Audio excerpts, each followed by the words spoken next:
The automotive world is experiencing its biggest transformation since the invention of the internal combustion engine, and millions of car buyers are asking the same question: should I go electric or wait for hydrogen?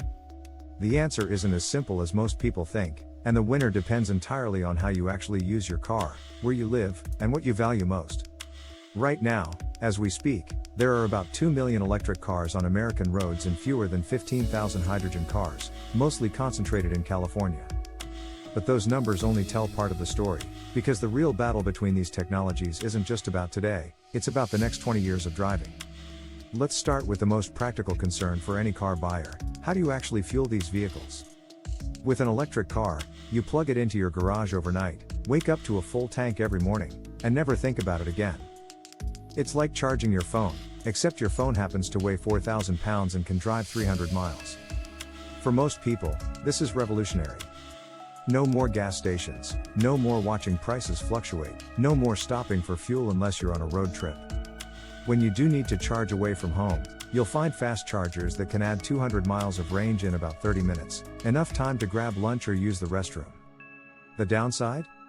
That 30-minute wait can feel eternal when you're used to 5-minute gas stops, and if you live in an apartment without garage access, charging becomes a genuine hassle. Hydrogen cars, on the other hand, feel exactly like the gas cars you've driven your entire life. Pull up to a hydrogen station, insert the nozzle, wait 3 to 5 minutes, and drive away with 300 to 400 miles of range. It's familiar, it's fast, and it eliminates the range anxiety that still haunts some electric car buyers. But here's the catch that most people don't realize until they actually try to buy a hydrogen car: there are only about 50 hydrogen stations in the entire United States, and 80% of them are in California. Unless you live near Los Angeles, San Francisco, or a few other West Coast cities, you literally cannot buy hydrogen fuel. It's like having a smartphone with no cell towers. The economics of actually operating these vehicles reveal an even starker difference. Electricity is cheap, abundant, and getting cleaner every year. The average American pays about 15 cents per kilowatt hour for electricity, which means filling up an electric car costs about $10 to $15 for 300 miles of driving. If you have solar panels on your roof, that cost drops to nearly zero. If you charge during off-peak hours, many utilities offer rates as low as 5 cents per kilowatt hour. Do the math: you could drive 15,000 miles per year for less than $300 in fuel costs. Compare that to gasoline, where 15,000 miles costs $1,500 to $2,000 annually, and the savings become impossible to ignore. Your electric car essentially pays for itself through fuel savings over time. Hydrogen fuel, unfortunately, tells a very different economic story. A kilogram of hydrogen costs about $15 to $20 at most stations, and the average hydrogen car holds about 5 to 6 kilograms, meaning a full tank costs $75 to $120. That same tank gives you about 300 to 400 miles of range, making hydrogen cars roughly as expensive to fuel as gasoline cars, sometimes more expensive. The fundamental problem is that hydrogen fuel must be produced, compressed, transported, and stored using expensive infrastructure. Even if hydrogen production costs drop dramatically, the logistics of getting it to your car will likely keep prices elevated for years. When it comes to the actual experience of ownership, the differences become even more pronounced. Electric cars are fundamentally simpler machines. They have about 20 moving parts compared to 2,000 plus in gasoline cars. No oil changes, no transmission fluid, no spark plugs, no timing belts, no exhaust systems to rust out. The electric motor is expected to last 500,000 plus miles with minimal maintenance. Tesla owners regularly report maintenance costs under $400 per year. The battery, which is most people's biggest worry, typically comes with an 8-year warranty and is lasting much longer than early predictions suggested. Many electric cars from 2012 to 2013 still have over 90% of their original battery capacity. Hydrogen cars occupy a middle ground in terms of complexity. The fuel cell system that converts hydrogen to electricity is more complex than an electric motor but simpler than a gasoline engine.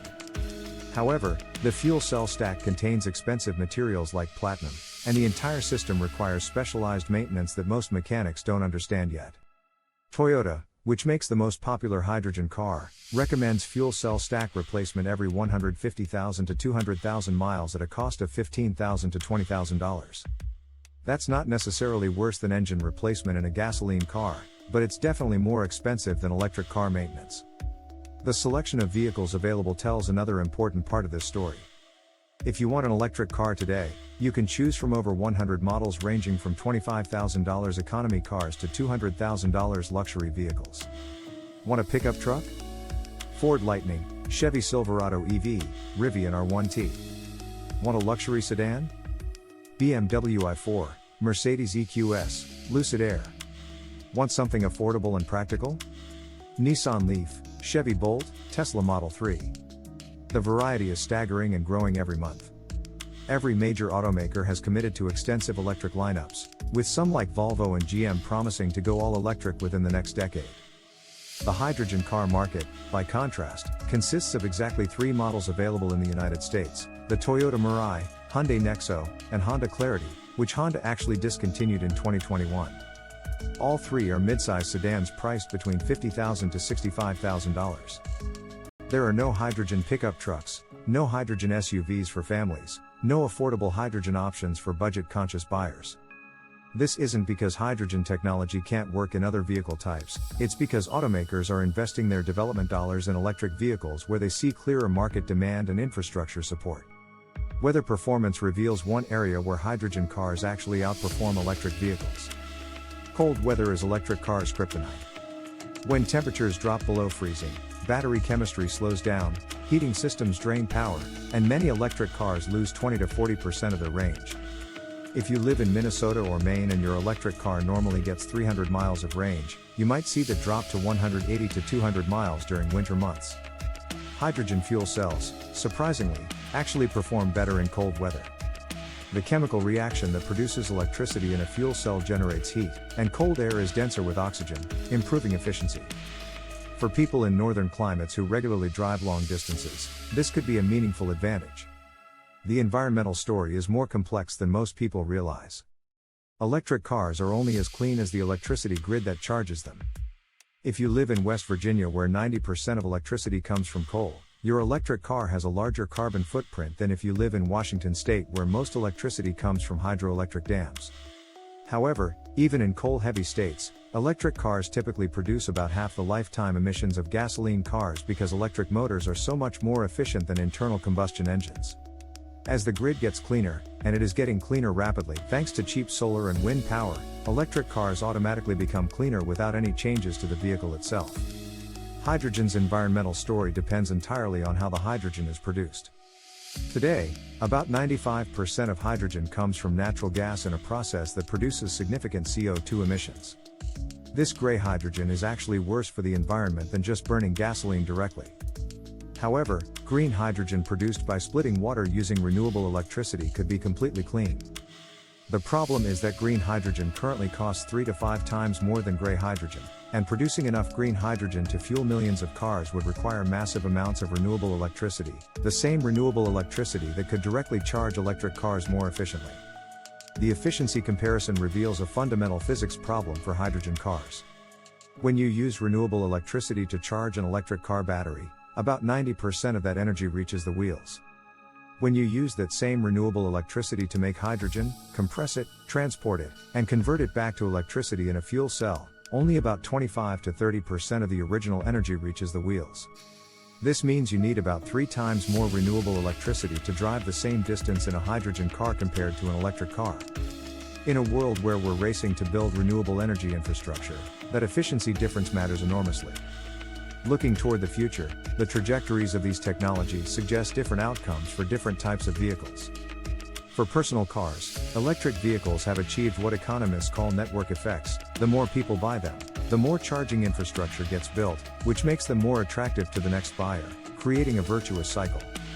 Battery costs are dropping 10 to 15% per year, charging speeds are increasing, and range is improving with each new generation. Major automakers are investing hundreds of billions in electric vehicle development and manufacturing.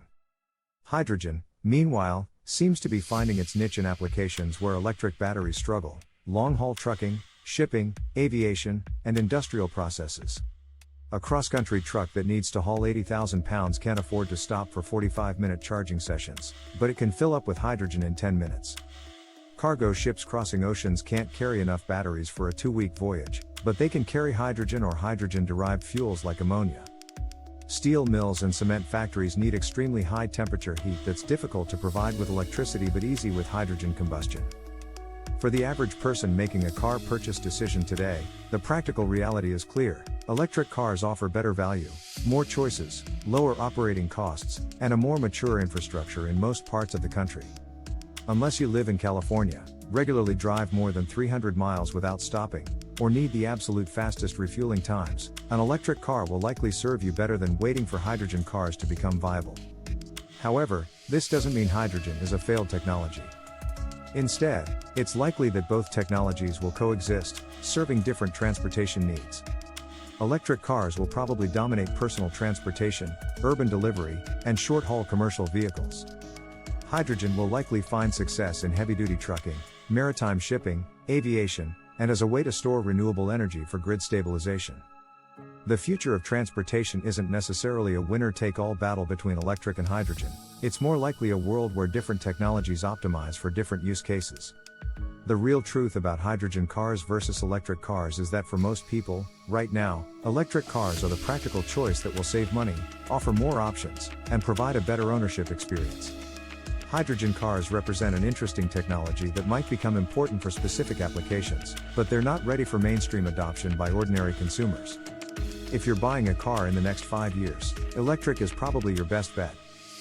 If you're thinking about the broader energy transition over the next 20 years, hydrogen will likely play an important role alongside electricity in creating a fossil fuel-free transportation system.